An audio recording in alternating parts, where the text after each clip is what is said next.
Well, here we go again.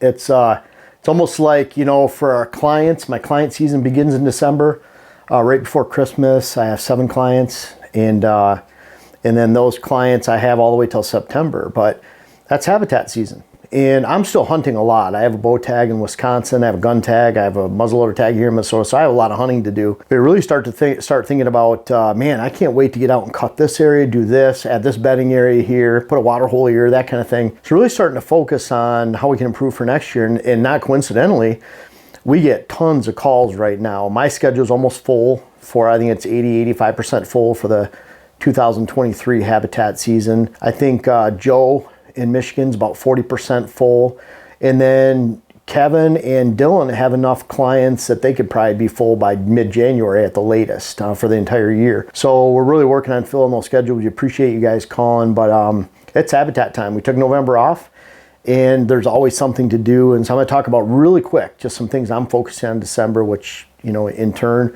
might be some great things you could focus on. And number one is scouting. December is a great time to scout. March is not. Why? Because March represents the end of winter. Deer move into congregated areas of shelter, food, which might not necessarily be, and a lot of times it isn't, where they're at during the hunting season. So you really need to get hunting season signed in order to do that. Whether you're scouting the end of December, early January, mid-December, you're giving up on the season, you already shot your tags, you don't worry about spooking deer because no one's hunting.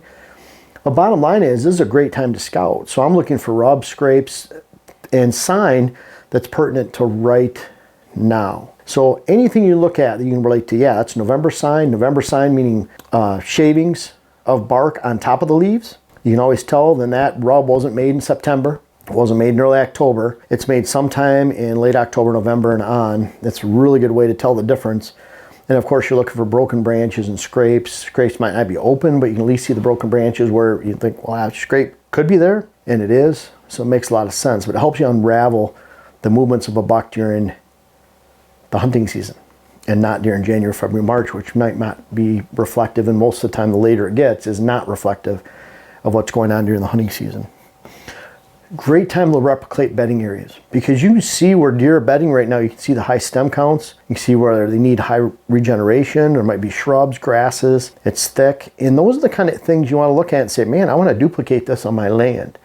Great time to scout out bedding areas. If there's full of rubs and it's well away from food, and it's in an area between doe bedding or outside of doe bedding, then it might be a great buck bedding area. Now, don't be fooled by staging areas. A lot of times there's a lot of rubs and a lot of beds, but that's reflective of doe family groups because they're close to food. A staging area is right before food, unless you're talking about a bedding staging area where a buck exits his bedding area, goes into a transition area, and then travels 300 yards of food or 200 yards of food. We hunt some of those sometimes. So a little bit different type of staging area than a food staging area. So really great time for you to unravel the secrets of mature buck movements, and not only unravel their movements, but to actually say, this is where I think deer bed. And don't just say, well, they're bedding here. So why? Why are they bedding here and not over there? And don't be fooled again by staging area, bedding areas that are full of does and fawns we want to find in or next to food. Instead, you want to look for areas that have big single beds, big single pellets, rubs, and that'll set you apart from those doe bedding areas that are full of a variety of size beds or a variety of size pellets and are a lot closer to food sources. Establishing lines of movement. That's where you can see deer are traveling to that food source from this bedding area, and this is where they move. Not only helps you relate to that land, but how bucks move in general. You can imagine Dylan and I, Kevin and Joe, we'll each look at 70, 80 whitetail parcels this year. And you can imagine when we're out there, especially during the wintertime, because again, I'm looking at parcels December, January, February, March. We look on that snow and you look where deer move and you get feedback from the client. It's pretty easy to tell where bucks are going to move on a land before you even go there, let alone when you're there. You really get to see how bucks move all the time, dozens of times a year around the country. Not just in one state or 2 states, but sometimes 10, 12, 15. So it's pretty cool to see that and try to unravel, but it's very important for you to do that and ask yourself why, because when you learn the why, then you can apply it to other lands you go, whether it's public, private, big parcel, ag, small parcel, woods, big woods, whatever it might be. You'll see a familiarity with it all of why a mature buck moves in a certain way. And that's what you're looking at. Obviously with does and fawns, they want to bed as close to their food source as adequately possible. And then you just make that movement every day. From afternoon to there, morning, they move back in. At night, who knows where they are, but they're on open food, safe social areas. A lot of times where it's open, they can't be jumped on by predators. They're really looking at an area where that's safe and social to them at night. Great time to establish those lines of movement. Talked about lines of movement, created that phrase about 20 years ago, and talked about a line of movement is bucks, does, food, bedding, transition, staging, food, that whole line of movement. Great time to not only unravel it, but think, how can I apply this to my land and set it up on my land, set up multiple lines of movement that all complement each other. You want to move deer on and off your property. You want to move them around and parallel to your property. Let's talk about paralleling habitat features so that you can walk around and access that line of movement perpendicular. Line of movements here, whether it's bedding, food, and however they move in between. And then if you have a stand right here or a stand right here, you're accessing perpendicular to that line of movement, not along the line of movement to a stand location where you expose yourself to that movement in a much higher degree. Build bedding. I can't wait to get in with a chainsaw and start building bedding areas. Now maybe you have big hardwoods like me, mixed areas where I have pockets of older aspen, not enough for a timber harvest, but a spot where I could take a small garage size area, knock it down, go 70 yards to the next spot. Deer can still move around it easily. Maybe you have areas of me like big hardwoods with junk timber mixed in, where I can drop a big old nasty leaning oak that doesn't have much value other than firewood. I can drop it, go another 60, 70 yards and do it again and do it again. Just add structure to the woods. Kind of like dropping Christmas trees or pallets on the bottom of a lake or drop off. You're just adding structure, but all those pockets you create allow sunlight to come in. They create more browse, create more food, and they help hold more deer and wildlife on your land in general. So it might be that you have mixed age, younger aspen and hardwoods where you're cutting out pockets. Maybe you need a timber harvest to come in. A lot of times the best way to improve your property is to get a logger in, so you don't have to take the danger or risk or time to cut yourself. The bottom line is, try to replicate what you found up here, if you can do that.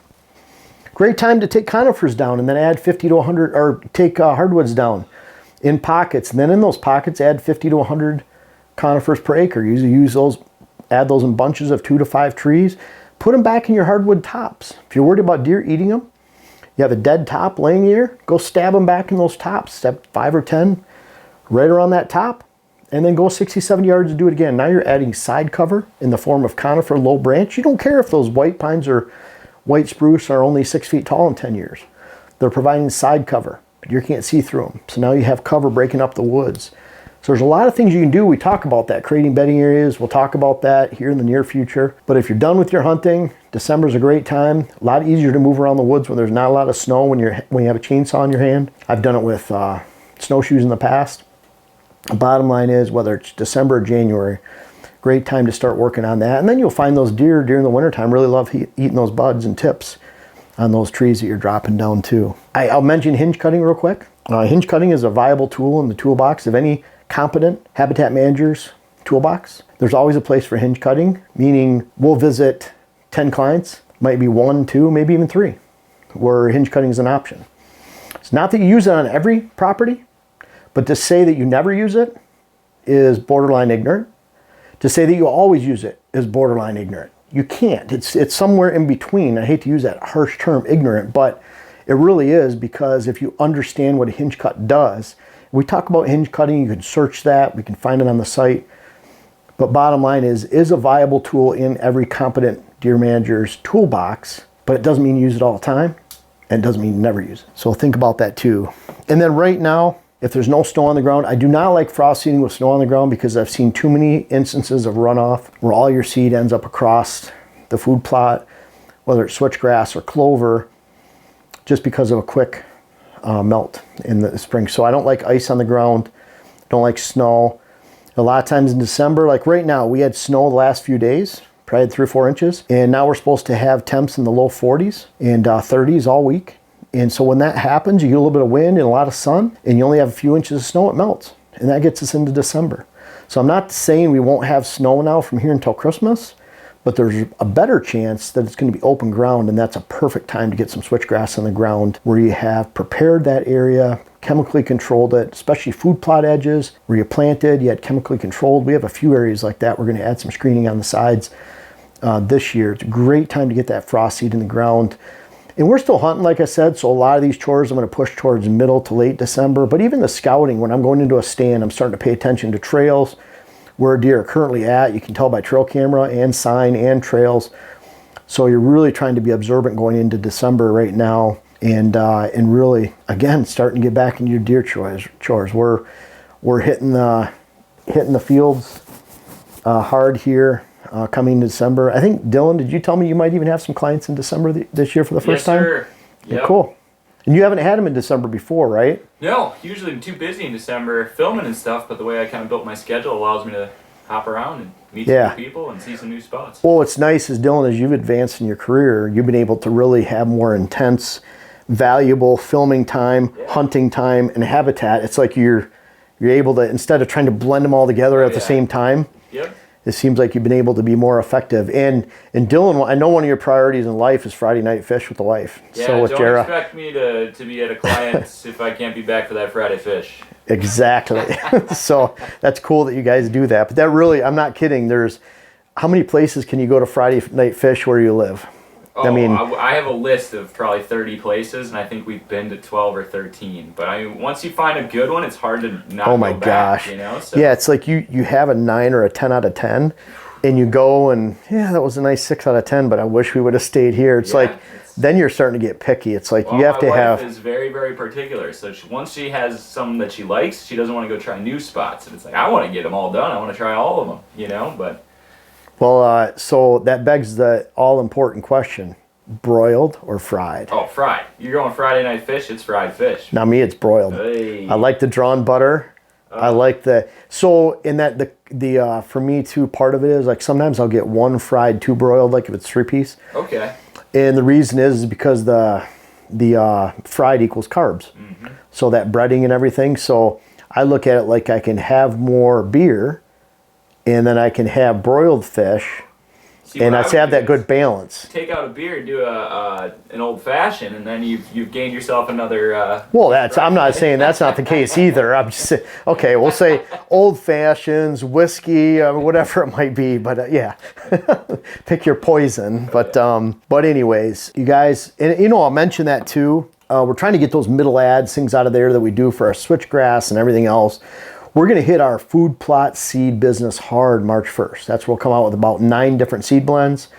Look forward to you guys taking advantage of that. And then also we're still selling switchgrass. We'll have switchgrass likely on the site year round. We have a really good source for that, especially our north-south blends. We'll add probably a west blend in there next year. But bottom line is that's for sale right now. Hope you guys check it out.